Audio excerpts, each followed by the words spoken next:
Growing up, I had dreams and aspirations, but always felt like the kid that didn't fit in. For the most part, I wasn't a bad kid, but when I made the transition into adulthood, I turned to the streets for guidance. This led to getting locked up in juvenile hall, doing time in CYA, and eventually a 120-month sentence in federal prison. I had a lot of time to think and reflect during my federal sentence, so I share with you what I learned, hoping I can positively influence someone else's life with Prison Talk. What's up? Big Herc 916, getting down with a fresh out Prison Talk. Now, if you've been keeping up with anything going on in social media, you heard about the UnitedHealth CEO who was shot in New York going to a meeting. So if you check out the video, which is now circulating, this guy, he wasn't no average hitter. He was a professional by the way he got down. I mean, it looked like he had a silencer. He shot the guy multiple times, had an exit route, jumped on an e-bike, and he was out of there. Now, this is what they're saying. And this is CNN. They're saying the suspected gunman who fatally shot UnitedHealthcare CEO Brian Thompson traveled by Greyhound bus to New York before the shooting. A law enforcement source said. Authorities also said the suspect used a fake New Jersey driver's license to check into an Upper West Side hostel. Smiling photos showing a man police consider suspect may have been provided a significant clue as he lowered his mask during a flirtatious moment with New York hostel clerk. CNN's chief law enforcement analyst reported on Thursday. Ooh, yeah, he wasn't the average everyday cat, man. He wasn't no random shooter. He knew what he was doing. He was on a mission, and he executed at the highest level. Check it out.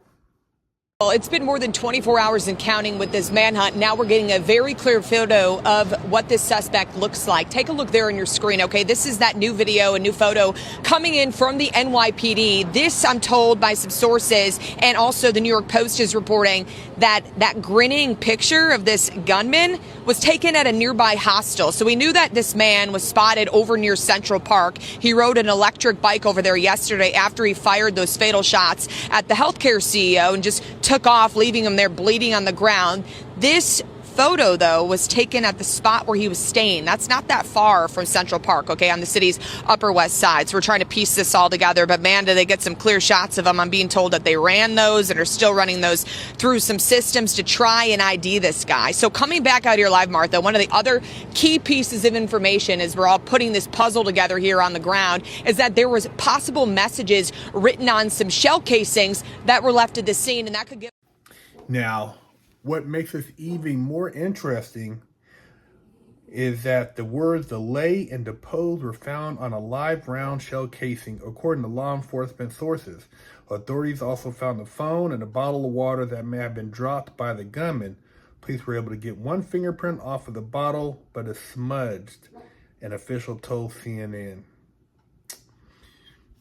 Now, you know, if the fingerprint was smudged, why would they even mention getting it? And then the water bottle is DNA. So if this guy ever did time, before you get out of prison, they make you give your DNA. So they have his DNA. So we'll see how long it takes for them to track this guy down. But this is what they had to say about the bullet casing. A closer look at what this motive is. Pull those up there. You can see this is what it says, according to sources: deny, depose, and defend. Investigators say those were etched onto the bullet casing. The words are strikingly similar to a title of a book that condemns the insurance business. That book is called Delay, Deny, and Defend, but it's similar, and investigators are trying to figure out if that has something to do with the motive. That book you're looking at was written back in 2010. So what do you guys' thoughts on this one? This guy left minimum fingerprints minimum just identification marks, fake ID, Greyhound bus, e-bike, had a mask on. He had a game plan, not your average Joe. Should CEOs be scared out there if they involved in some shit? Was this guy possibly involved as far as the CEO in something bigger that we don't know about? Was he under investigation? Was he set to be deposed in maybe some type of law enforcement hearing, criminal hearing, something going on, testify? I mean, the shell casings, who would go through the trouble of etching a message on a shell casing? You know how small a shell casing is. Who would do that? What message were they conveying?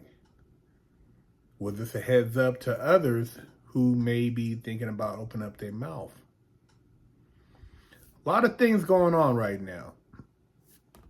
2025 is here. We're almost here. And they say that this is going to be the year of exposure. So what's being exposed? Interesting, man. Leave a comment. Let me know what you guys think. And even with all the technology, cameras and stuff, and the way this guy was moving, do you think that he'll be caught anytime soon? I don't know. I mean, they got all the facial recognition stuff. You know, they've been running all that through the last little go around. So they're definitely trying to figure out who this person is.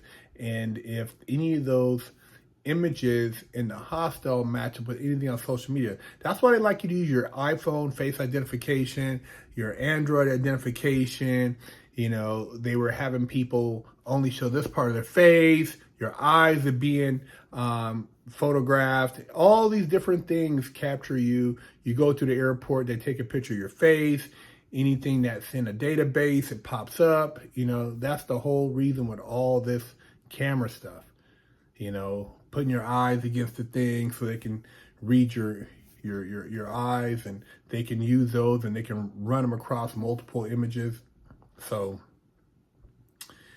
this is a serious one, man, because it wasn't done in the cut. It was done to make a statement. There was a statement being made with this. Big Herc 916, fresh out.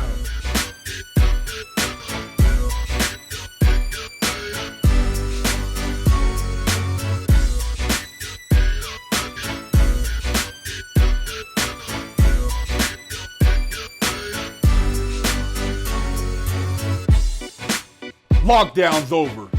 Get your yard time in. Smelly ball sack and a funky hoo-ha. Big Herc said, wash that ass. Pick you up a t-shirt at freshoutseries.com.